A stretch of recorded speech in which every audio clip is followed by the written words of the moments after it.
Hi, everyone. The music stopped, so I think that's my cue to get us started. We want to make the most of our time together today, so I'm going to start right on time, and we know some folks will be trickling in as they can. I want to welcome you all to our very first kickoff panel for the Affinity Mentoring for Academic Success program, aka AMAS. I want to let you all know you should be feeling good today because we are making history at SJSU with this amazing program, really connecting our deserving and amazing grad students with some powerful faculty to share advice about higher ed and help each other figure out how do we get to the next level of where we want to be, but do so in a way that feels really good together. I'd like to take a minute to introduce myself. My name is Magdalena Barrera. I'm the Vice Provost for Faculty Success. I'm also a professor of Chicana and Chicano Studies and a former chair of that department. I want to say that, like many of you, I was among the first in my family to go to college and then to go on to pursue advanced degrees. And I'm also really proud to be the co-author of a forthcoming book. I hope next year it will be out. It's called The Latinx Guide to Grad School. It's a guide tailored towards Latina, Latino, and Latinx students in humanities and social sciences who are interested in pursuing master's and doctoral degrees. And it's really about trying to share a lot of behind the scenes, the kind of things that you're not sure of when you enter grad school, the things that seem very hard to figure out. It's a guide that intends to walk you through and help you understand the culture of higher ed when it's very different from the culture that you may have grown up with. And so I want to use that not only to promote like my future book, which I am very excited about, but also to say that when it comes down to it, higher education has a very particular culture and what many people refer to as a hidden curriculum, a kind of set of rules and expectations that oftentimes we're not aware of until we bump into them. And then a mentor or a professor might pull us aside and help us explain, oh, like, you might not want to send an email that way, or you should have been present at this talk, right? And you're thinking, well, I didn't know because there's no clear guide, no written rules of this sort, right? So no matter what your background is and whether you're first generation or not, grad school can be at times really confusing and stressful. It can seem very murky. And I want to tell you that it's not, if you don't know those rules or don't sense what's the right thing to do in any situation, it's not that something's wrong with you, right? But rather, higher ed has a very particular kind of culture and set of expectations. And we're here through this series of panels and through this program to demystify those and make some of those clearer, answer some of the questions that you may have about, well, why do we do things this way? And how do I find my pathway forward if, if I'm still trying to figure this out? One thing I want to say is those of you who speak Spanish will recognize that our acronym for this program, AMAS, comes also from the word amar in Spanish, which is to love, right? So I want to say you're all here because you love learning, you love pushing yourself to the new level, and you don't have to do it all alone. We're here to provide a community of love and support. I hope you don't think this is too touchy-feely, right? But there's not enough love in academia. And what we can provide here, I hope, will be a real boost for you to feel motivated, good about the decision you've made, and feel inspired to continue moving forward, maybe in ways that you didn't anticipate, but are going to be really exciting to you. So today, I want to share an overview of the session. We've got four really amazing panelists, faculty panelists that we're going to hear from. They're going to briefly introduce themselves with some questions. I prepared them with ahead of time. We're going to have an initial part of Q&A with four very broad questions that I'm going to pose to them. And then we want to have a segment of our time for all the participants here, particularly the mentees, to have a chance to ask your own questions that are occurring to you as you listen to the remarks and think about what you're hearing. And then finally, we're going to have some closing remarks and takeaways to reflect on our time together and figure out next steps. So I want to say very quickly some quick reminders that number one, please make sure that you are muted. When we have our Q&A, we want to welcome you to either contribute through the chat or to unmute yourself at that time, but try to remember to keep yourself muted so that we can hear the main speaker. I want to reassure you that it's okay to have your screens off when you need to. But it's really great if you can have them on, because Now we've all been in the Zoom environment for so long. I will tell you that as a speaker and facilitator, it's hard to look at many rows of black screen. So even seeing like a smiling face or someone just like thoughtfully nodding does a lot when you're speaking, to feel like, okay, at least someone's listening. I'm like taking someone to church, like, let's do this. I want you to encourage you to be as present as possible. And what I mean by this is we've got from now until 3:30. And please try to see this really as a gift of time that you're giving yourself out of your regular Friday, a time to be in community with other scholars who are engaged in this program, an opportunity to really listen, absorb, hear some of the advice that's out there, and just come away with new ideas. And again, I hope feeling really inspired about your decision to come to graduate school at San Jose State. At the same time, I want to reassure you that you take care of you during the next 90 minutes, right? So if you have to step away, if you've got little ones in the background, if you're like me, I had a dog throwing up on my carpet the other day, like take care of whatever you need to take care of in the next hour and a half, okay? So one last reminder is both to the mentors who are here and the mentees, I want to encourage you to please take a lot of notes on what you're hearing. This is in preparation for your small group discussions, where you're going to continue the topic of today, which is thinking about what is graduate school success. And you're going to be diving deeper in and having an extended conversation within your particular affinity group. So as you listen, I want to encourage you to ask yourself, what are you hearing that strikes you as really helpful, really interesting? Maybe challenges some ideas that you've had about what grad school means or what it should look like. Definitely note down any follow-up questions that you have, because we're going to have, again, the discussion that we want to have together here today, as well as later in our small groups. And this is also key to take some notes and follow along, because I would like to ask you before we leave, and we're going to have a dedicated time for this, before you go today, to put in the chat, what is one takeaway or insight that you found especially meaningful, or that you want to continue to process and chew on until our next panel, or until you're meeting with your affinity group. Okay, so that being said, I wanna, that's all the remarks I have. I wanna give the time to our amazing faculty panelists and get this conversation started by introducing you all to our outstanding faculty that we have here. So I'm gonna put this here in the chat so everyone could see what I've asked them to share. They're gonna be sharing their name, department, years at SJSU, anything they might like to share with the group about their personal background that they may feel is relevant to their remarks. What was their undergraduate and graduate institution and field of study? And then we're asking them to complete this sentence. To me, success in graduate school means ... And let's see where they take us. So our first speaker, I'm very happy to introduce Dr. Fatima Davoudi, who's an assistant professor of technology. So let's welcome her and hear how she would like to answer these questions. Thank you, Fatima. Hi, everyone. Thank you, Magdalena, for your introduction. Can you hear me clearly? Okay, great. So it is a lot of pressure to be the first speaker in the first session of the first program at the CSU. So cut me some slack here and bear with me. So as you said, my first name is Fatima and my last name is Davoudi, and I'm an assistant professor in the College of Engineering at San Jose State and in the Department of Technology. I also work as the director of the master program that we have in quality assurance, and I'm a graduate advisor for that program. So I've been in SJSU since August 2018. So this would be my 4th year, and I'm very happy to be here. For my background, I have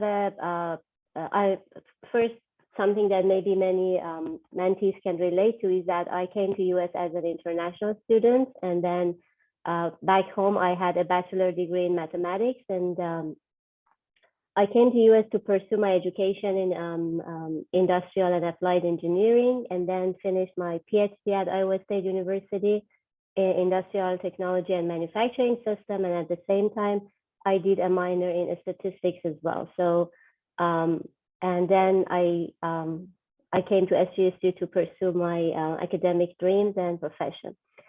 So what I want to say about to complete that sentence, that success in graduate school means, I really do not have one word or one sentence to complete that, but I could say that to me, so coming from a math background, you all know that sine, cosine charts that we have. To me, it was, you never get stuck at that very bottom point of the chart when everything is low. You're burnout from your personal struggles, your burnout from your academic load. Maybe this is a new major to you. Maybe English is not your first language. So the culture is very different. The system is very different. So maybe the environment that you go to is very different. So to me, it was not to get stuck at one point and then just make very tiny progress every day and build that concrete background for yourself that can be a platform for you to continue as you grow into your professional character as a graduate student and then as a professional in academia or in industry. So I think that is my definition of success. I love that very much. Thank you, Fatima, for having being put on the spot, being the first one to go. None of us can relate how the nervousness and how it feels to like have to speak first, but thank you for getting us started. And I want to say, bringing me back, it's been a long time since I heard any math terms. So I'm like, cosine, I know I learned that once, but I love the idea of making tiny progress every day, building a background to continue growing on and moving forward. So thank you. Next, we're going to hear from Dr. Diana Wu, who's an associate professor in the School of Global Innovation and Leadership in the College of Business. Thank you very much for the introduction. So it's my pleasure to be one of the panelists for the very first session. And I hope my group of students, my mentees, are joining now, so to hear us to share the stories and perspectives. So a little bit on my side. So my name is Yan Wu. I was born in Beijing and raised there. So I did my undergraduate in China. So I majored in management information system. 20 years ago, I came to the state for PhD study. So I did my PhD at Penn State University. In Smear College of Business. And actually I switched to my field to supply chain management, operations management. So you probably have heard recently, there's a lot of supply disruptions, there's conjectures about cargo ships, at Los Angeles, Long Beach. Those are, topics that we're researching about. So yeah, that's on the research side. So I joined SGSU 3 years ago. So it's fall 2019, one semester before the pandemic started. Well, I'm glad that I actually had a regular, semester where I can meet all the faculties and get to know the students. Yeah. So I'm starting my third year. So on the personal side, so I previously I was working at University of Kansas for more than 10 years, and because of family issues, my husband picked up a job at Bay Area, so that's why we moved all together here. So on a personal side, I have a 11-year-old boy and also a dog. So my son is going to return from school very soon, so my dog will start barking really quickly. So yeah, so that's about my background. Now, in terms of success in graduate school, so I would like to share you with from my area of expertise, like operations management. So how we evaluate what success is. So in operations management, we will all the management issues as a process. So basically, if you think about every day we're experiencing is kind of a process. So we acquire all sorts of inputs that include, money for tuition, right? Financial for investment. And we also acquire physical materials like textbooks, devices, and we put a lot of labor and efforts in there. And we acquire a lot of information. So these are all the inputs we use to manage different type of processes, and that include, the graduate school, right? So, and the output in terms of management will be usually, service and goods consumed by the public, right? So how do you judge this is a success? That's where we compare the output to input. Well, when you have more output compared to the input, then that means it's a successful business, right? And that require that during the process, we're making value-added decisions. We're making value-added activities, and that's most important. So it's not all about the overall outcome. It comes through, the process management and how do we introduce activities that can increase our value. Yeah, that's what I want to share with you guys. Thank you. Thank you so much. I love what I'm already hearing is that you're emphasizing that graduate school is a process, right? It's not an end in and of itself. No, it's never ending. I mean, education itself is not ending, right? So you grab the critical thinking and you comply. So there's always new technology advances. You will be able to train yourself or catch up with the trend. That's what we care about, higher education. Yeah. And one other thing I'd like to say, Jan, that I appreciate you having shared is a little bit about your family background and thinking about, and maybe we can come back to this at another time. But you shared that, right, your partner got a job out here, and so you moved universities. And so thinking about in graduate school, we also have real life and other family commitments, other people who are important to us. And how do we balance those throughout, right, our time in grad school or going on through our careers, right? There's never one right or wrong decision. It's about a personal thing. What's the balance that I would like to have and what's right for me and my family at this juncture, right? Yeah, there's a long story. We can talk about that later, but yeah, you're right on. Yeah, thank you. All right, next we have Dr. Kim Tsai, who's an assistant professor of child and adolescent development in the College of Education. Good afternoon, everyone. I am Kim Tsai. I'm an assistant professor in the Child and Adolescent Development Department. What was I going to say? I started at San Jose State in 2017. But to give you a little bit more background and going back to Magdalena's point about family and really think about how to balance your personal goals and your academic goals as well. I was an assistant professor at Cal State San Marcos 2 years prior to joining San Jose State. And I kind of just always knew that I needed to be back in the Bay Area. I grew up in San Francisco, and being close to family is just so important to me. So when the opportunity came to apply to a job in the Bay Area, I went for it. And I'm so happy to be back. And now my parents are about 10 minutes away from me. So really happy. And I can talk more about balancing family and career later on as well. I grew up in San Francisco, but I am an immigrant. I immigrated from Vietnam, although I do identify as Chinese American. I'm also a first-generation college graduate. I did my BA in psychology at UC Santa Cruz, moved a little bit down south the California coast to UCLA, where I received my doctorate in developmental psychology. My background, my research interests are focuses on adolescent development. So really focusing on family dynamics and how culture shapes adolescents' emotional well-being and also their health. What else?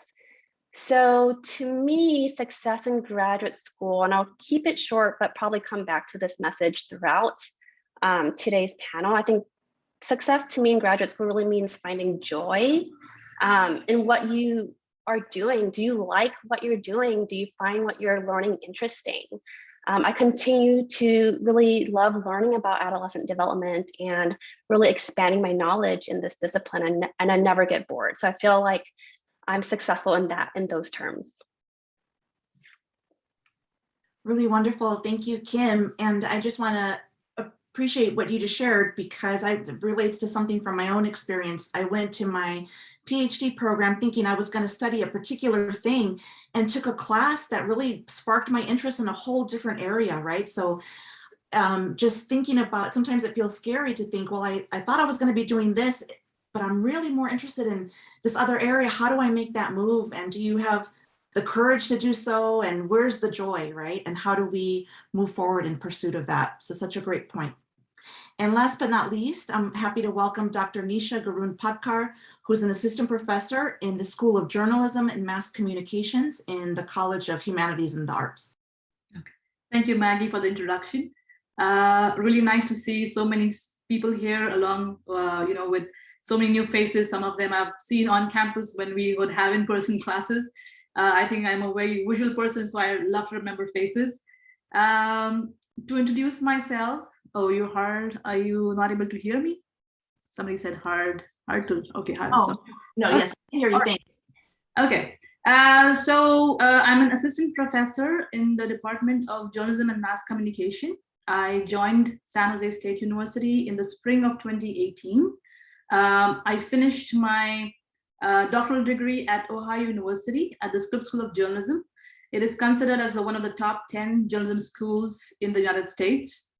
I also did my master's in a year's time there and finished my PhD in 3.5 years. So people really get surprised when they hear that, but I had to do it because at the middle of my PhD, I got married and my husband was in California, and there was a lot of family pressure. If you know Asian parents, there was a lot of family pressure from my parents to finish my degree ASAP and get back to my husband and then start a normal life, like a settled life.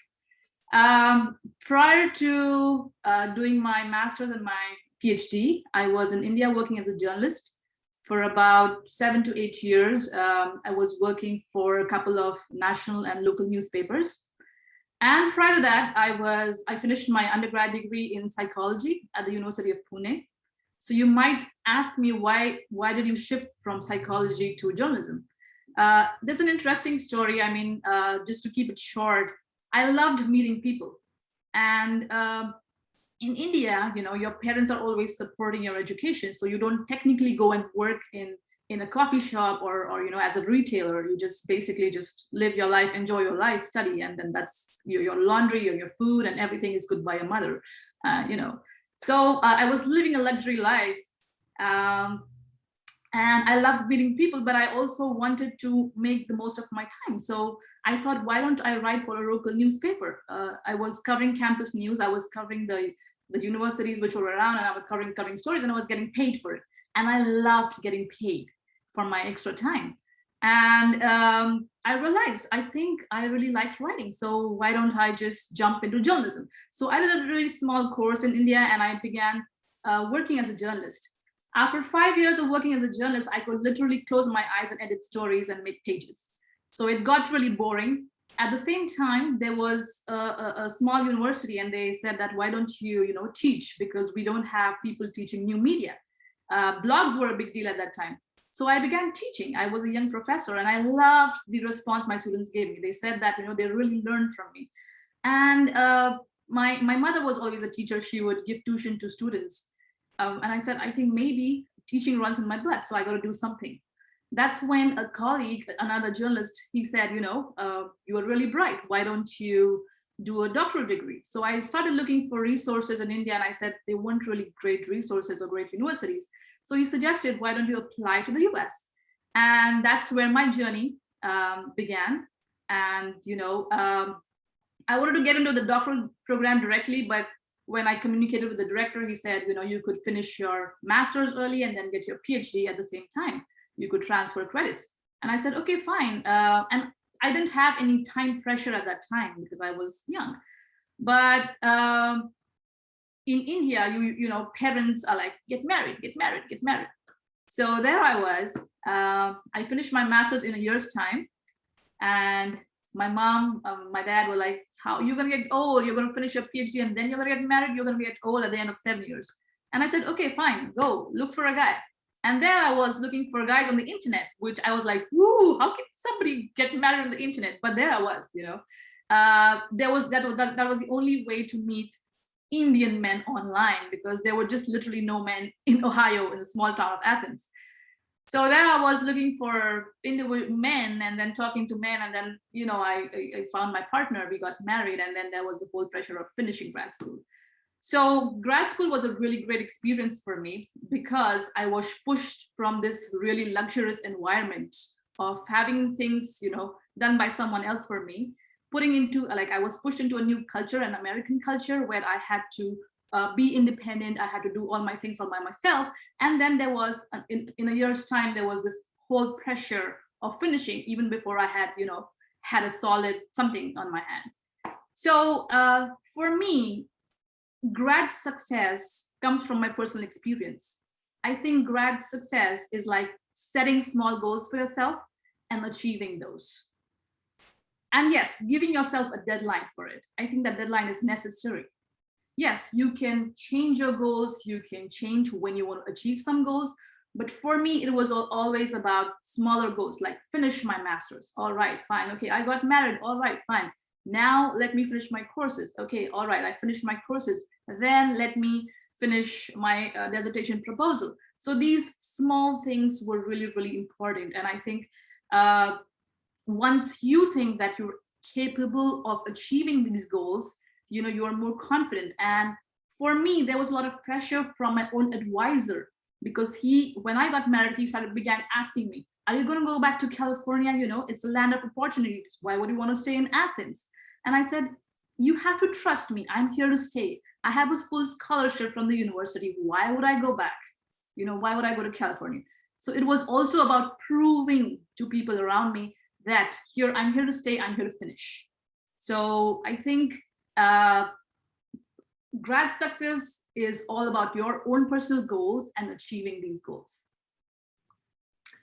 Nisha, thank you very much for giving us that bit of your story. And I want to say I'm just really struck by, from what we've heard, well, just from you, there was one thing I wanted to point out that I find really interesting, that I think is another nugget embedded within what you just shared, which is the importance of developing and really talking to your mentors, right? Because it sounds like from your story, you had key folks who said, hey, you should check out this program that you can do, right, a combined degree, or that this is another pathway to what you want to do, right? And when you're trying to find your pathway forward, we often don't know some of the kind of side roads or great opportunities that are there until we open ourselves up and have the vulnerability to talk to some of our mentors. And then I also heard you kind of at one point speaking back to them or saying, well, no, I'm not going to do this, or like, trust me, this is what I want to do, right? So just thinking about the importance of critically communicating with your faculty, with your mentors and advisors. I want to say, I'm going to share the first question that we have for our panelists. I'm going to put it here in the chat.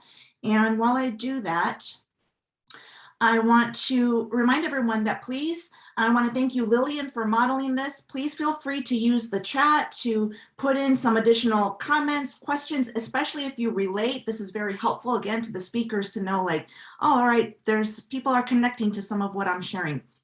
So the first question is, for our panelists, is looking back on your experience in grad school, what aspects of grad school turned out as you had expected, and what aspects were different from or more challenging than you anticipated, and why?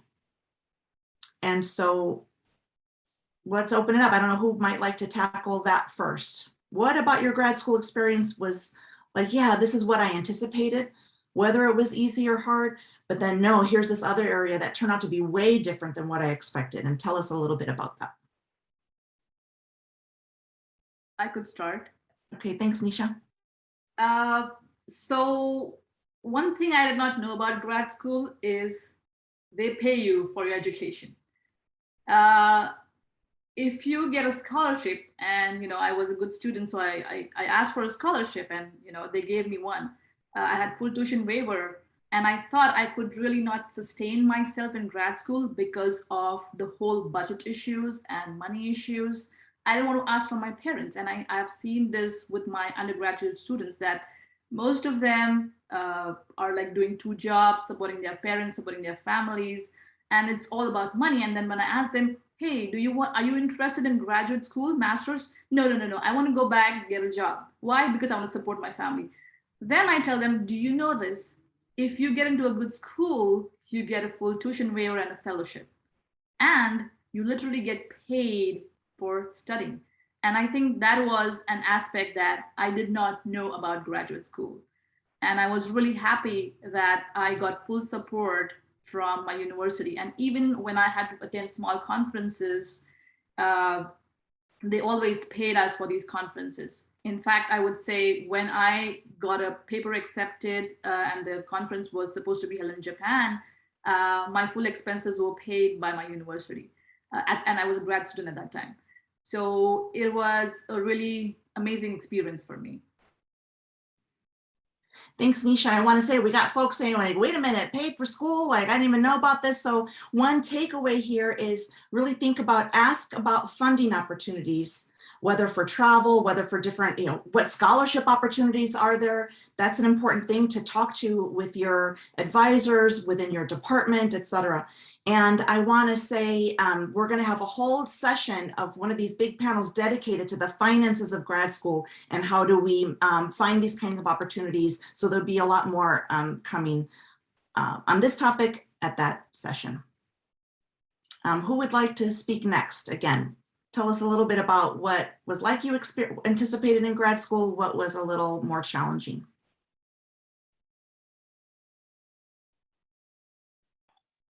Yan has her hand raised. Yeah, can I go ahead to share? Oh, sure. Thank you. Sorry, I missed your hand. Yeah, so I had from very little, so I always dream about having a job as a teacher or a researcher. So because of several family members of mine are teachers or researchers, so I know that I would like to have academic jobs. So that's something that come to my expectation. But the thing that changed quite a lot during graduate school is that I switched the field. So previously, for my undergraduate major was management information system. So when I attended a PhD program at Penn State, their department is called Supply Chain and Information System. So they have both fields and organized under the same department. So through participating in lots of seminars, research seminars, taking all the classes, then I get to know the field of supply chain management. So before I came to the US, I didn't even know there's a word called supply chain. So yeah, so that was through participating in those seminars, working with the faculties as research assistant, that really opened up my mind. Then I feel this is something that I really want to work, right? So I actually get my dissertation research ideas from helping out the research project by other faculties. So that's something. So I want to mention. So maybe you don't really like what you did for your undergraduate. Maybe for graduate school, this is probably the last and best chance to switch from a different field, that you could really try something else that challenging you and potentially could benefit for the rest of your life. So that is just my sharing. Yeah. Great, thank you. Fatima or Kim? Sure, yeah. So what I can share is that what you expect when you go to graduate school is a lot of work, right? So that is the expectation you have. But what turns out different is the level of those, and then how you can play a role. So depending on what kind of a student you are, it really affects your career. For example, as Nisha said, and I had the same experience, I had full scholarship both for my master and doctoral degree. So I had no financial worries. Of course, the first year, my scholarship was like 50% of the tuition. So, but I still had to work for that 50% I was paid. But then the second year of master and all the PhD, they had like covered. So when you are paid to study, then you are a full-time research assistant or teaching assistant. In my case, I was research assistant. So that is like you have a full-time job, and it would be different from your study schedule. So you are a student, you have a job, and at the same time you go to these courses, to these classes, and then complete those. So that is what was different from my expectation. So that extra work. And the other thing that might surprise you is the environment that you get into. And I think I was lucky enough to land in some kind of institute, or at least some kind of department, working with advisors and professors that they understood the challenges. And what I learned was that you can build a network and you can ask for help, right? So you might think that, well, so I want to say that what you think could be very different from what the reality is, because maybe you want to keep it to yourself. Maybe you think that asking for help is not good, or maybe you think that it's a weakness if you are looking for some resources, but it's not. It's how you can actually survive and save yourself a lot of time and trouble. So you don't want to experience everything, right? And I think that was the big point that I took from my study and brought it with me to SGSU. And so far I've hired probably 8 to 10 different students as research assistant. And what I ask them to do is okay, for some months I'm paying you just to develop your skills. And I know that I need this project done, I need the result. What I really want you to do is to focus on getting some skills, taking some courses, developing these skills, and now we can work on the project. So the big thing for me was to create that support network for the students who ask for it. And this is really, among those 10, I can say I had 2 or 3 really successful students using the project. They landed on some internship, and then it turned out to a very well paid full-time job for them. And the reason was that they took the advice and also they built up on that. So they learn how to be professional, how to work as a professional, as a student. So maybe you need to read a book about the ethics of professionalism in the United States. Maybe you need to ask your professors that, oh, do you have any time like to tell me how you want this project to be done? So you don't really know what is out there. And as I said, I'm confirming what Magdalena was saying at the beginning, that there is this hidden curricula. And you may not believe that, but in my graduate studies, they had this workshop that it was voluntary for a student to attend, and it was called Dress to Impress, because most of the doctoral students in engineering, they were just sitting behind their computer. And sometimes they called us zombies because we look like zombies, right? You have all these projects, you have to go through them, and then you have this deadline, and you are paid for 40 hours a week, but you're working probably 120 or whatever.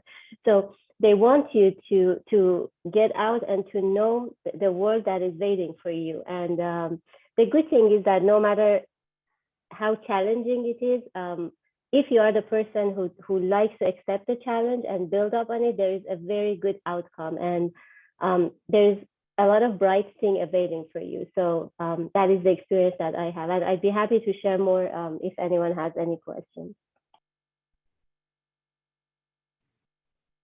Okay, thanks. Yeah, Nisha. Yeah, just to add to what Fatima was saying, they used to look like zombies. I remember my time in graduate school. I would agree with Fatima. Just to interrupt you, I was not one of those zombies because they were more like a dictator. So I tried to keep my health. It's hard to have a balance when you are a graduate student, because you have to try. I used to try and find time to just go for these like smaller events. I used to love the free food events. I was in a small college town, and they would be just having so many free food events. And my German roommate would drag me out of the house and say, come on, let's go. It's free food. You don't have to cook for another day. And I would just go because it would save my time. But just to, those who kind of doubt their capabilities, whether can I, complete graduate education, or do I have the capacity to get a doctoral degree? I would say this: you do not need to be intelligent, highly intelligent, to complete your doctoral degree. You only need to be hardworking. Work. It's literally like dog work. You have an assignment, finish it. You have an assignment, you finish it. That's how you finish your courses. Okay, all right, what's the next step? You get your proposal done. All right, what's the next step? This is how you progress little by little. And this is something that my other doctoral friends, whenever we meet, we say, okay, what did we do in grad school? We didn't even have to use, so much, we didn't have to be severely highly intelligent. You just had to be, keep working all the time. And Nisha, if I can interrupt, I love what you're sharing, because this is anticipating our second question that we're going to have. Can I ask you to hold on to that thought? I just want to check in with Kim to see if there's anything you would like to share to this first question, and then we'll get into this this kind of next theme. I want to be mindful of time. Thank you. Yeah, of course. Thank you. I think, back to Nisha's comment about you don't have to be super intelligent. I do agree with that, but I also want to add and say that what really drives success in grad school is to have that passion and to have that drive for what you're studying. And I know that we've been talking about funding, and I think yes, I think in my PhD program, I did have a stipend that paid for living expenses, and it wasn't a lot. I wasn't living a very luxurious life, but I was able to get by. But I don't think that should be the driving reason why you pursue a doctorate degree. So I do want to go back to, I think, my original message about what brings me, what I think of as success is really about joy and really having a passion for what you are studying.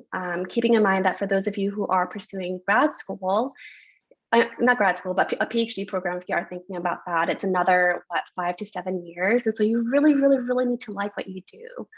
So I think that's my general message. But to the question about what was expected, I think I was really fortunate during my undergraduate career to be a research assistant. And I saw what to me really was a good model of what a positive graduate school experience could look like. I think when I was a research assistant, I had my faculty as a research advisor and then the grad students in that quote unquote research lab.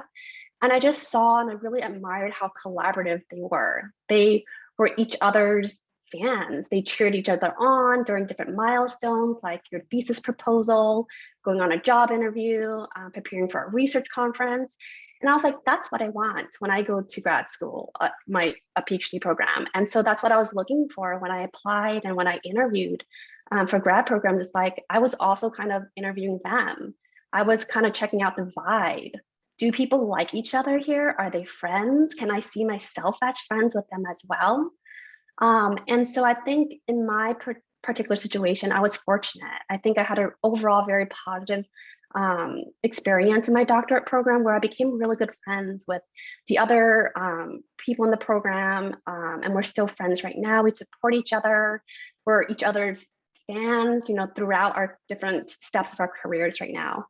So I think that was what I was expected, but I think that's also because I wanted that. I didn't want to settle for less when I was looking into grad programs. So keep that in mind. I think you have control in terms of your environment and who you surround yourself with. And I believe that it is important to kind of cultivate that sense of community for yourself and I keep people who are kind around me. And I think that's really important. But in terms of challenges, I'm going to be so honest and just say I had such a rough time in grad school, especially my first year. And so I think what wasn't expected is that throughout, my K to 12 or my K to college experience, my perspective about education was you go to class, you sit, your teacher talks, you write things down, you take a test. And grad school is not like that. Grad school, especially in my doctorate program, they are very interested in understanding and hearing from students. I was just so struck that my research advisor wanted to know what I thought. My research advisor wanted to understand what skills I was developing and how it can contribute to this research project.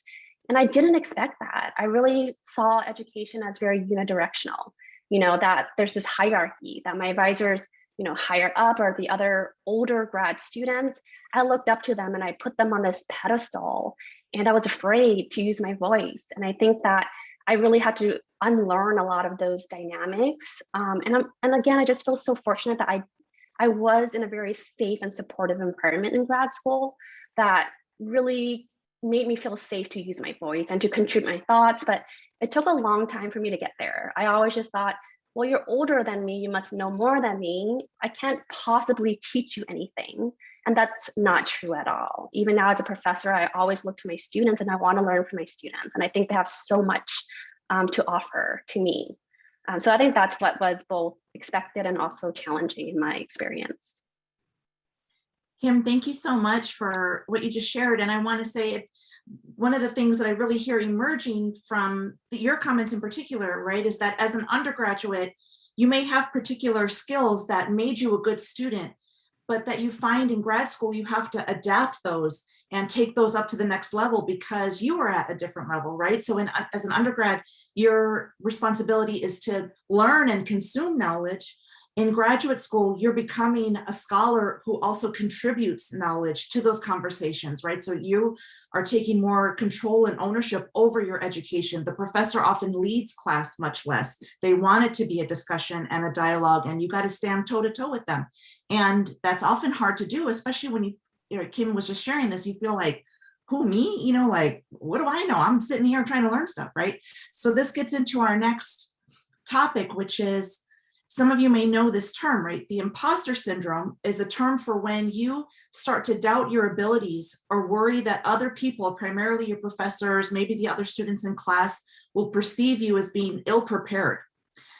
So imposter syndrome is a common occurrence in grad school and beyond, even like long after you've been in your career for some time, I can tell you personally. I would like to invite our panelists to please talk about their experiences with imposter syndrome and how you managed such feelings. And so Nisha started us off thinking about this, right? Because she was saying to earn a doctoral degree, for example, doesn't mean you were any more brilliant than anyone else. It was that you broke the big process down into pieces and met the goals little by little and persisted at working towards your degree, right? So again, I want to invite the panelists to talk a little bit about their experiences with imposter syndrome.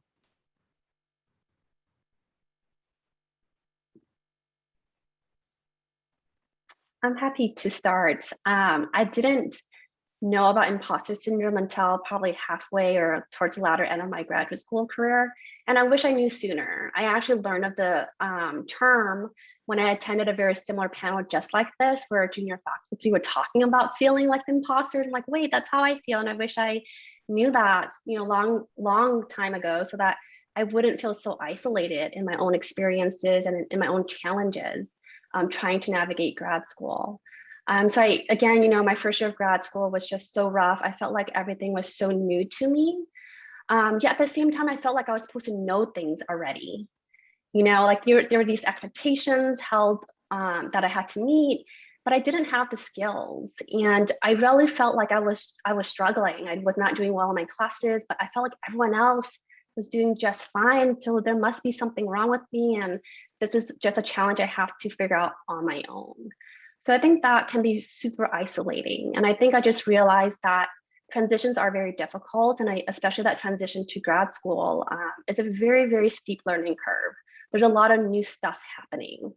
But I think how I sort of managed that was I sought support. So I was that grad student who was at every single TA office hour because I needed extra help. And I didn't want to attach any sort of shame and judgment on myself for asking for help. And they were very receptive.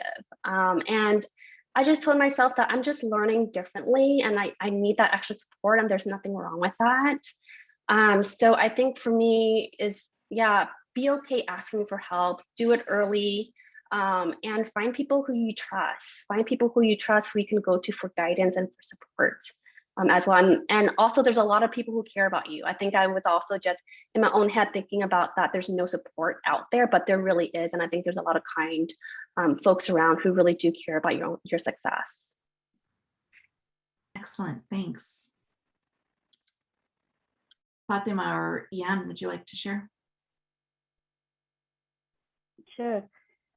So I probably didn't know like the term as Kim said, like through the have, and I went to this leadership workshop and then I learned, oh, these are the terms for that. But that is a feeling that exists in you. And probably that comes from the type of job that you do, right? You surround yourself with people who are already, for example, in a PhD program or a master program. And what is different about these people is that they want to push themselves, right? Going to grad school is probably a voluntary choice for many. And to me, this is like, okay, you decide to push your limits and it could be any. And I won't use the word smart or intelligent, but I would use the word conscientious and having the ability to adapt yourself to the new thing. So that would be something that can help you, or that at least helped me with this type of feeling. Because after a while, you learn that just beating yourself and doing that comparison with others is not the answer. And what I learned was that, okay, What I'm doing is different from what I did before. So after probably 2 or 3 semesters in my master's degree, I couldn't believe what a more autonomous person I am. So I'm not relying on anyone for anything. And this is me who is doing all these things. And that was a discovery moment for myself. And maybe many people discover that much earlier in their life. But at that point, it was very valuable that I am the one who did these things, right? And then you start to see the feedback. So you work in silence, you work with all the challenges that you have. And then there is a feedback, like a professor recognizes your work and then invite you to work on a conference paper. Then you go to that conference and then you make a new network of people. And then those people become your future connections. So that is on that side. On the more inside circle, it's that personally we had a venting group, and by that we always talked about, okay, this room that we are in, and that room, it was like a room with 8 other grad students who were working daily and studying, and it was like a pressure cook because you were there all the time working and studying, going from this course to the other. So venting became real, and then I realized that other people have the same challenges. So there is nothing to be shy about, or there is nothing to beat yourself about. So the only key, and I think again, it goes back to your personal traits, right? Are you a perfectionist? Do you want to like kill yourself to be the top and everything? Or are you the person who knows the path that you want to go? So after a while, I learned that, first of all, I need to pursue the thing that is a match to my aptitude, my talent, and also what I'm good at and what I really love. Because I think in graduate school, again, as I said, it's a voluntary option for many, or maybe you are looking for professional development. If you choose the major or the research that you really like, then that would be a big help. And the other thing is having that community of support. As I said, it could be the friends who are in the same class with you. It could be the people who do similar research, maybe in your research group, or it could be your advisor or even your major advisor. So I know that, for example, in SJSU, we do not have that kind of paid scholarship or offices for students. But as a graduate advisor, I receive all these kind of calls from, especially during the pandemic, from my students that they are struggling on different things. And the only purpose is that we talk. I cannot give them any solution or probably any specific help, but what happens is that they know you are there, and they can just talk and seek for any advice that might help them with their studies or profession.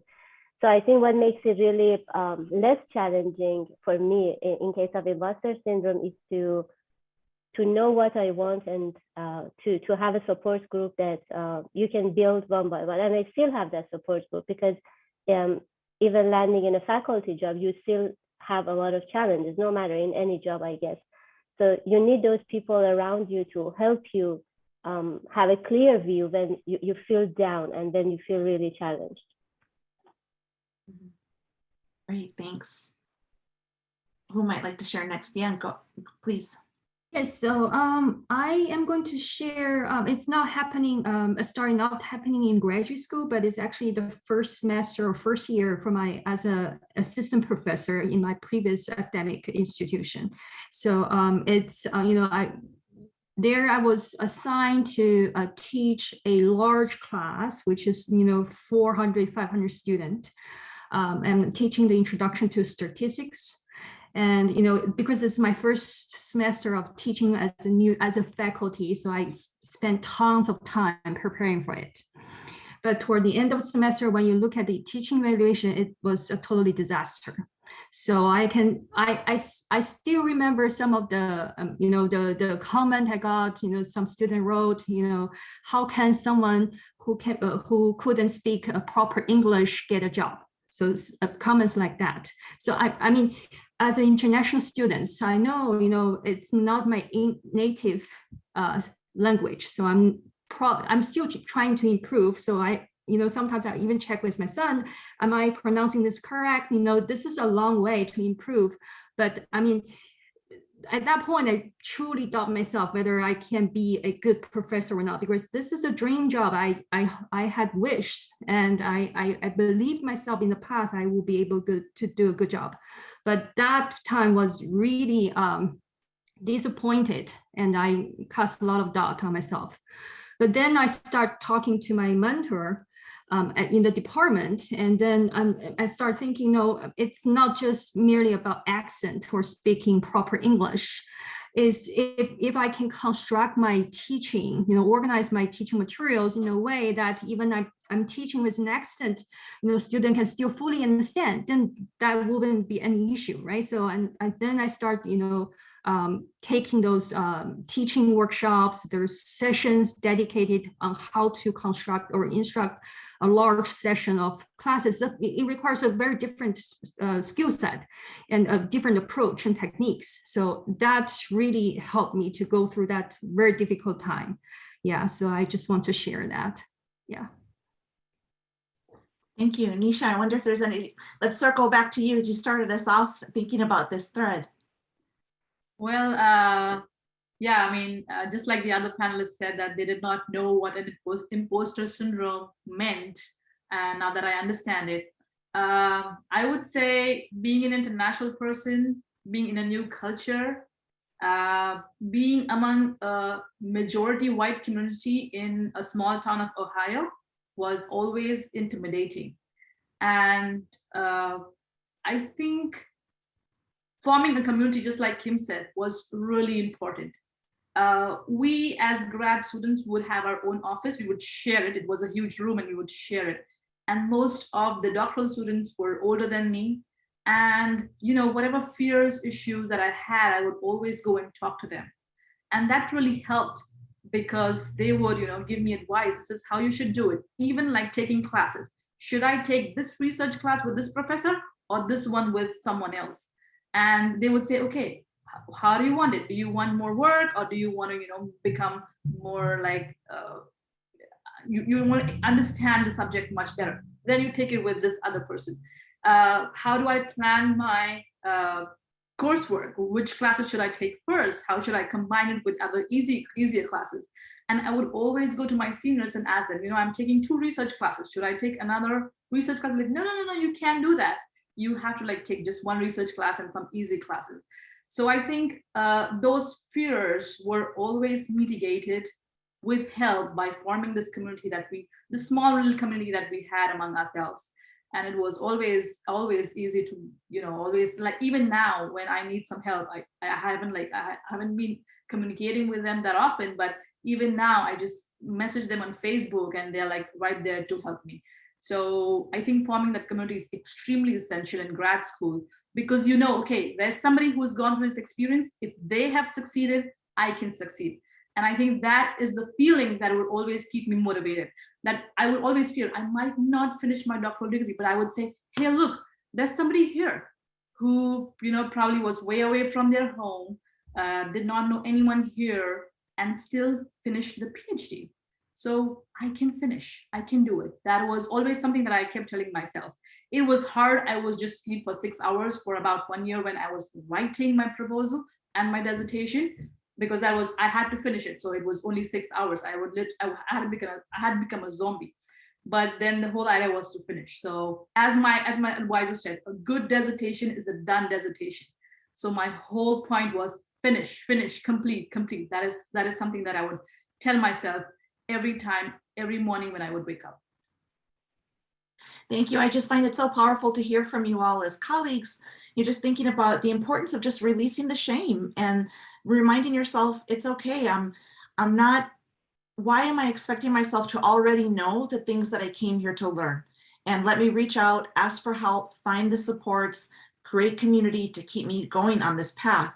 So our next question is, what helped you to persist when things felt tough in grad school? What is something or someone, an idea, whatever, that helped you to persist when you really, there may have been times when you felt like giving up, but you stuck with it because why? What gave you that ray of hope or that reminder that you needed to continue? I can go first. So I think it was my parents. My parents, as you know, if you know the Indian culture, when you grow up, you either become a doctor or an engineer. So you get into STEM sciences. And that was always, my parents were into STEM. My brother is an engineer. So the whole point of be an engineer or be a doctor, that was always, thrown on. That idea was always thrown on me. But I defied. I was always a rebel. And when I took up the social sciences, my father was not happy at all with me. He knew I was a smart student and he was really disappointed. And he said, "You have wasted your life." So, and there was always this comparison with my brother, who was much more intelligent than me. So I always had that, that thing in me. And there was always this, and I was part of another session just before about the leadership one, when somebody was sharing an experience about how their father was a doctor, however this person became a physicist. And there was always this tension in the family where, the struggle between, I want you to become something, but you have become something else. So that kind of tension was always there in my family, especially from my father, who would say, "Oh, you know what? Oh, you're doing this journalist job. How much do you get paid? Oh, you're coming late at night. You don't have a life. Oh, you have no breaks." That was something that kept coming on me. And I was the person who decided to do a doctoral degree. So it was my decision. My parents, I did not take any money from my parents. Whatever I had saved through my job, I bought a ticket for myself and was lucky to get fully paid, full scholarship, full tuition and stipend and everything. So the whole point that I want to prove something to my dad, that was something that kept coming back to me every time I thought I might not finish. But I would say, I can't go back unfinished. I have to finish. I have to do it. I have to show it to him that I, despite taking social sciences, have done something better. So that was the point. Great, thank you. Who would like to share next? I can share next. For me, that was not that complicated. I learned that it's just about going through that and then try to enjoy this different experience. So the one thing was that I talked to my advisor, and I know that there was like this open door policy that if there is anything from personal to professional, I could go there and could talk about it. And then he was also there for all the decisions that I needed to make, from taking some courses to doing what with this research, or what stage, choosing the committee members, how to for example, choose the conferences. So that was the thing that really helped me persist. And the other thing was some personal taking care of myself. I developed this habit of doing some daily exercise, and it was not like I'm not a professional, for example, bodybuilder or runner, but just going for 30 minutes of like walking around the campus or the department between the classes, or when I was doing the work, it really helped a lot. And the other one that may seem kind of crazy was dancing to some very loud music in your headphone when you're overly stressed. And then you have this playlist from some music that make you get up and do all those crazy dances, to something like Leonard Cohen that just gives you some relaxation. And then you learn that, okay, this is calming me down for today and I'm good to go. Now I can focus. So I think everyone has their own way, but believe me that these things were so useful for me. And of course, that family support. And my husband was doing like his PhD when I was doing his PhD, my PhD as well. So we were quite close in the same university. And then we could have a lot of talk about how difficult this experience is. And then we could share that day. So that was helpful. And also a lot of friends that they were also PhD students, and they had their own crazy schedule and days and trouble. So we could share that on a more less professional level. So I think this really helped me persist a lot. Thank you, Fatima. I want to say I'm glad you remind us of the importance of just our physical selves as we're trying to take our intellectual minds to a new place, but being mindful of just exercise, movement, other outside stimuli. And I love that you shared just like dancing to loud music. And I just want to ask folks, if you have what is a go-to song for you that picks you up, that like puts a skip in your step, that if you're feeling down, you bless this and you start finding yourself feeling better, let's give each other some musical recommendations as we listen to our other two panelists share what is something that helped you persist when you were in grad school. Yeah, it is so important that I asked when I was for my job interview here, my first question to the dean was that, do I get like a private office or do I share office? And she was like, I think you get your own office. Thanks. Yan or Kim, what helped you persist? I also equally, value and appreciate the comment and bringing self-care into this discussion. I think that's really important. And also just a reminder that grad school is just one piece of your life. And I think it's really important to develop interests and friends and support systems outside of grad school. You're more than just grad school. And I think that's something that's really important to remind yourself of.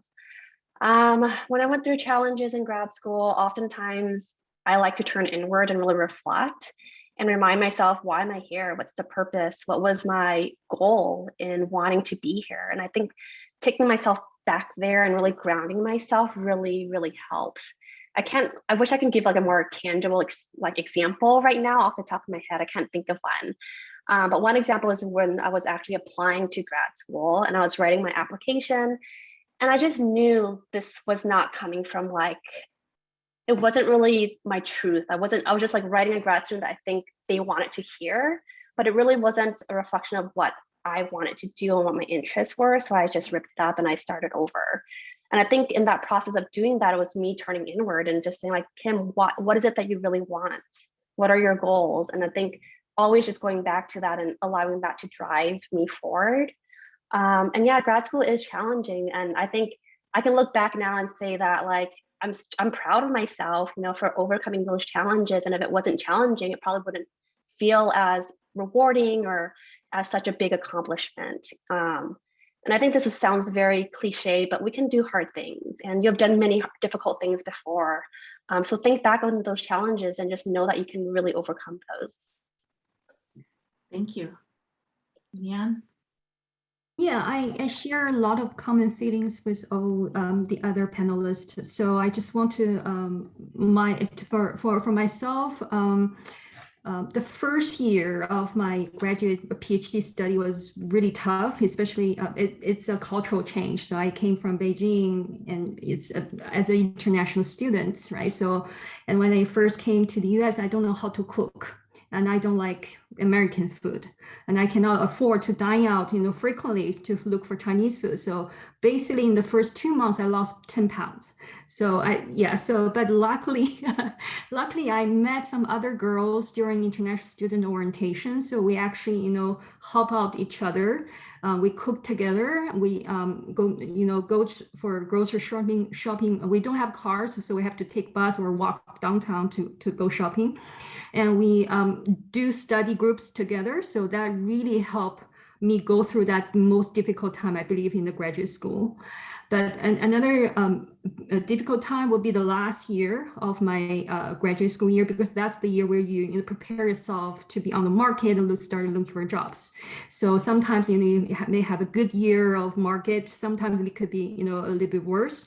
But I received a lot of help from my advisors. So I have 2 advisors actually. So yeah, they're a couple, and they're so nice. They prepare me, do the mock interview for me, and provide give me advice like prepare 30 seconds introduction. Just imagine if you meet someone over the elevator and you want to impress them with your research ideas, things like that. So I guess so. It's just I'm also fortunate to receive a lot of help from friends, from family, from advisors.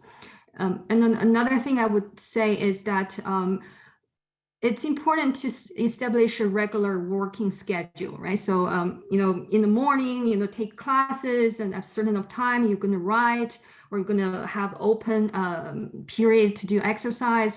For me right now, cooking is my hobby right now. So, when I'm tired from doing research, I just start new cooking, and that helped me a lot to release a lot of the pressure. So yeah, that's me. Okay, thanks. So first of all, thanks to everyone who's putting in such amazing song recommendations here in the chat. Everyone save the chat. This way you can go back and look up all this music, and some people are putting in video links. Okay, so we're giving each other some good homework here. We got our final question, and I know we're cutting into the time in which I was hoping mentees could ask questions, but there's a lively chat going on, so keep that going. Our final question is, what is one thing you learned about yourself in the process of earning an advanced academic degree? What is something you learned or realized about yourself that the grad school experience taught you? So I'm going to start off, if that's okay. So Sure, I please. think it's not, one thing I learned is that it's not always about comparing yourself with others, with peers. It's comparing with yourself, with your yesterday. And hopefully you are constructing the better you in the future. So that's, I want to mention. So something, for example, if you're taking classes with all these smart students, don't expect you're going to beat everybody, right? So you're going to be good at something. They're going to have their own expertise. But the good news is that if you're doing research, and you can always look for them as a collaborator so that you can complement each other, right? So it's not that you have to excel in every single aspect. It's never going to be like that. Yeah.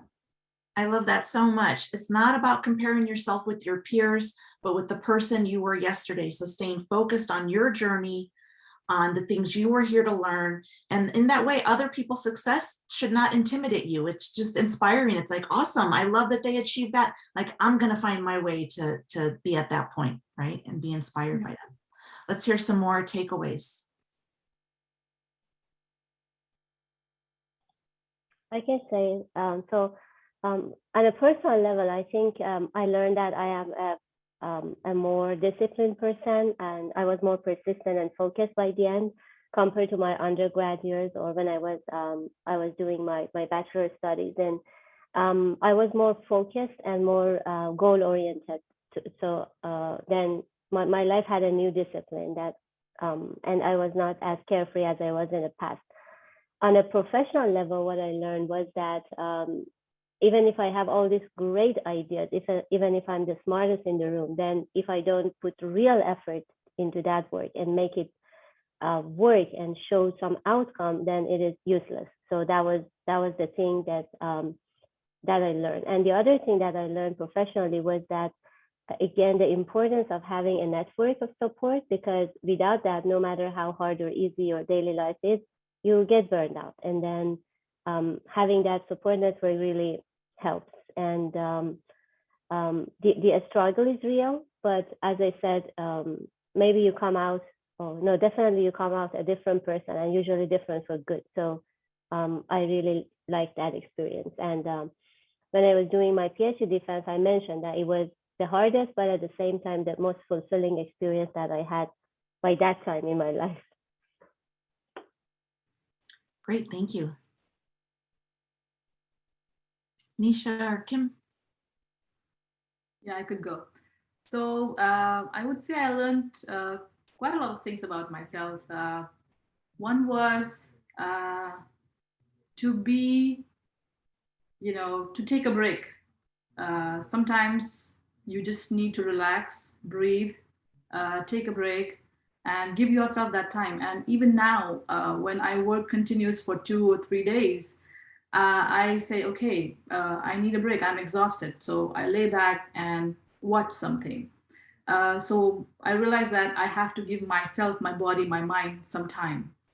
The second thing I think I learned was you can make mistakes. You don't have to be perfect, or you don't have to go and become the perfectionist. You don't have to be the top person all the time in the class. That is something I realized. Yes, quality of work is important, but not, don't try to be a perfectionist. There is nothing called as perfection as such. And the last thing I realized was all bad things come to an end. There were days when I would have a bad health day, I would just lay in the bed and do nothing, and I would feel really bad about it. But I realized it's just okay. This is going to end. This is going to end. This is something that I would tell myself. I would literally start counting the end of the semester. So, every time they would say, okay, week 1, week 2, 16 weeks. Every week I would wake up and say, okay, 16 more weeks to go. Oh, 15 more weeks to go. This is how I would encourage myself. And I would say, okay, it's going to end. It's going to end. It's going to end. And I think that is something that also gave me a lot of strength when I was delivering my baby. I was 5 days in labor, and they say that, you kind of had a long labor. So 5 days in labor and then 2 days again in the hospital. And I was like, I'm not going to be making through all this. But then I realized my doctoral days, and I said, I went through that tough, rough period, and I excelled. So I'm going to excel through this, and I'm going to, overcome all this hard and the pain that I'm going through right now. And yes, you need a lot of support. You need a lot of help. In grad school, I had my seniors help me out, my colleagues help me out, my professors helped me out. Here, when I was delivering a baby, I had my parents, my husband. So community support is always important. That's what I think you need for your success in any aspects of life. Nisha, I love that you share the reminder that anything tough, like there will be an end to it, and there will be the day after that and a fresh start. And it's such a critical reminder, especially just thinking about even looking back, any of us on our own journey, say with undergraduate, right? The things that were overwhelming and hard, and how am I going to do this when you were a college freshman? By the time you were ready to graduate, you were like, oh yeah, like I know exactly how to do this, and I know how to sign up for office hours. I know how to blah, blah, blah, whatever. Like it becomes easier over time, right? So giving yourself that perspective. And Kim, no pressure. If it's hard to go first, maybe it's tough to go last, and like you gotta like bring us home, take us to church, give us something meaningful to end this conversation with. Thank you. I think it's harder to go last because I feel like I agree with so many of the great insights that have already been shared. And just, I think to reiterate that it's your own journey. I think I really developed like self-trust. Like I trust myself to make decisions, and there's no right or wrong decision, right? You have to, at the end of the day, what's the best decision is, what's the best decision. And I think it takes courage sometimes to kind of follow that. And I think I've also learned that, what other people might think of you isn't necessarily true. And those aren't facts, those are just opinions. And so I think you do have to develop a thick skin sometimes in grad school. So I think that's what I've learned. Just these skills are really important that I take with me even to this day as a professor. Awesome. Again, very powerful words. You lived up to the pressure of giving us a really good takeaway. I want to, I know we had hoped to have time to elicit some questions from the participants, but what I want to do here is actually give us all a moment just to pause, maybe do that breathing that Nisha was just telling us about, the reminder to take a break. Let's pause for a moment, and I want everyone to, including the panelists and listening to each other, here's the final question. What is something you learned or want to continue thinking about after today's panel? And this is for everyone. And whether you, I want to encourage you to, so that we can all save a record of this, take a minute to reflect. And then when you're ready, can you please put an answer into the chat? And again, no right or wrong answers. What is something you heard today that you found very impactful? What is something maybe it's something you heard that raised more questions, but you found it interesting, you want to continue thinking about it? What's something that maybe you already knew it, but you heard it today again, and it was a good reminder of like, oh yeah, I know that I should, take a nap when I need to. I'm gonna remember to do that next week. So again, let's reflect, and we appreciate anything that you put in here into the chat as one of your takeaways, reminders, reflections from today.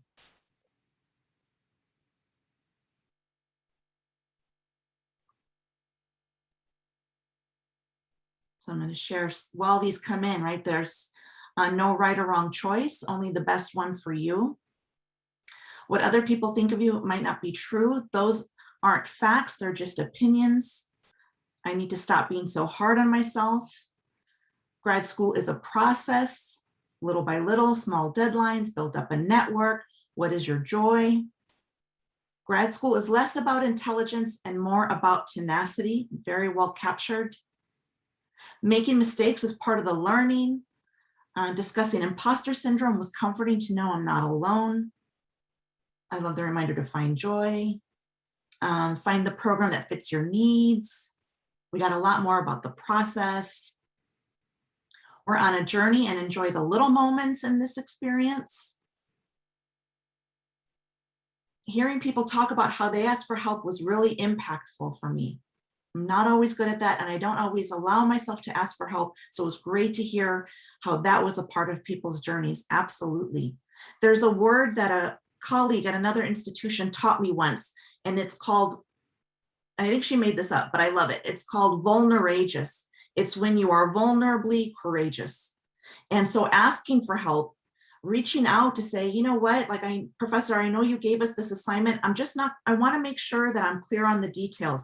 That's hard to imagine doing. I went through most of my undergrad never attending office hours, not understanding the importance of it, right? So then in grad school, to be in the position of having to go ask for help, I wanted to seem like the star student who had it all figured out.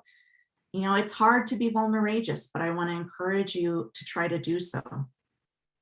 I saw way back up in the chat somewhere, someone asking, oh, will we have access to this video later? And so, yeah, so there is a Canvas course that I'm not sure if we got you all populated in it or not. If not, it'll be ready shortly, nice and organized, but you will find all of the videos from this series, from our big panels, there in that course. We'll also save the chat so that if someone shared a recommendation, we got here all the songs from today, you'll be able to track it down there. I wondered if anyone is willing to be, you know, we got folks putting in great insights into the chat. Can we hear from maybe 2 or 3 students who are part of this program, who again are willing to be vulnerageous and maybe unmute themselves? And is there anything you might like to share back to the faculty that you heard from today? Maybe it's a takeaway you already put into the chat. Maybe you haven't contributed yet, but is there any kind of love and support you can shine back to the faculty who have shared a lot of insights with us today? I'm going to ask for a couple of folks to please share. I can share, I think. Yeah, thank you, Emmy. Mhm. I think it's great whenever we listen to faculty share their vulnerability and then a lot of the things that we're also thinking about, because I've been thinking about going into a doctoral program, but like after my master, I'm just like, oh, I don't know, like if I should. And again, it's that imposter syndrome and like having fear of like, am I actually good enough to continue down this road? And I think it's just like, again, getting validation of like, you know, it's not just one thing, it's multiple things. And again, it's just really nice to hear from you all and then having that shared experience and then continue to work down the path that I set for myself. Emmy, thank you so much for your willingness to share that. Could we, would love to hear from someone else, please. I saw a hand. Yes, Jonathan, thank you. Yeah, so I guess this just ties back into the imposter syndrome, where something along the lines that Kim had left us off with about learning to trust yourself. I feel like that's a really big thing because just starting the program, starting my MBA program, and then just seeing how my colleagues work, and how studious some of them might be compared to my own work ethic. But then you got to kind of remind yourself that you've gotten here for a reason and you've made it this far. And it's just something to reassure yourself to, make sure to keep going because you must be doing something right, Absolutely, Jonathan. I want to follow up and underscore the importance of what you just shared by thinking about sometimes wherever we are in the midst of our educational journey, in our careers, sometimes we feel like, I've got so many questions, I'm full of self-doubt. Am I really doing the thing I'm supposed to be doing? What does this mean? And sometimes it's oftentimes because we're looking up to other people who we admire, and it's like, God, like, how did they figure that out? How did they get there? I've got so far to go. But just whenever you feel that feeling coming on, just remember, think of all, say, the undergraduates that are looking up at you in a master's program, just saying, they completed an undergraduate degree. They're in a graduate program. Oh my God, how did they do that, right? There's someone who is behind you in this pathway, really just admiring you, seeing everything you accomplished, and looking up to you, right? And so you're playing, just as you have folks that you're admiring, you're playing that role for someone else. And so hold on to that knowledge, that confidence that, you know, yeah, I've made it this far. I can go even further, as far as I would like to go. It's about me getting connected, finding the right mentors, talking up what I want to do, and folks will help me find the way there, right? I can do that in community. I wonder if we might hear from one last person out there. Again, okay, I'm not going to put the pressure of, like, I always say Jerry Springer, like some kind of final moment, like big summary takeaway. But if there's anyone else who might like to share, we'd love to hear from you. Oftentimes we walk away from these conversations like kind of almost ready to hold your hand up, and you're like, no, people are going to think it's silly what I have to say. But then you walk away thinking, oh, like I should have said that. Or you hear someone else say the same thing, and it's like, okay, that's what I wanted to say. Don't be that person. Tell us now.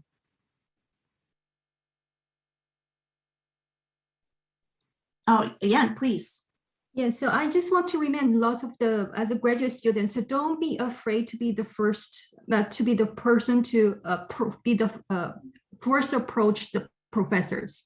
So you should be the one to step further and to open up, and you will find that most often the professors are, you know, really treating you as peers, potential colleagues in the future. So they will.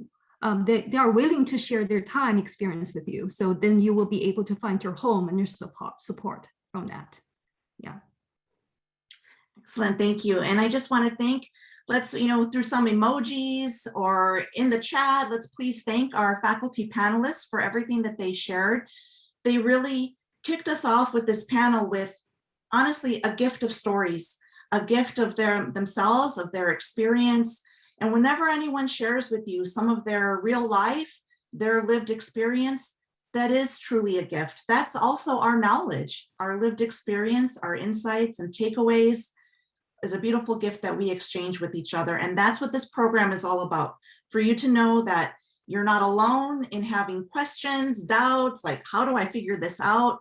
We're part of a scholarly community, and transformation happens when we come together. So thank you all for your time today. I've also learned so much. I just appreciate my colleagues. I appreciate all the students who are part of this program for having the courage to apply and to be engaging in what's going to be some small group discussions and our future panels. Again, we've got sessions that are about finances, about work-life balance, about professionalism and finding your way to your next stage of your career, and much, much more. So we're going to have a lot of great conversations, a lot of advice coming to us from faculty, and I'm excited to be part of this group. So thank you again for your time today. And so I'm going to stop the recording in a second, but we'll hang out. If anyone has any final comments or questions, we'll be available. But otherwise, I wish you all happy Friday. Take a break, take care of yourselves this weekend, do something fun just for you. And just know that we are here for you. We believe in you. You can do this, as we say in Spanish, si se puede, and let's do what's got to be done. Okay, so we'll see you next time. Bye, everyone. Bye, everyone. Have a great weekend. Bye. Thank you. Thank you all. Your weekend. Bye. Bye. Thank you. Thank you. Have a great weekend.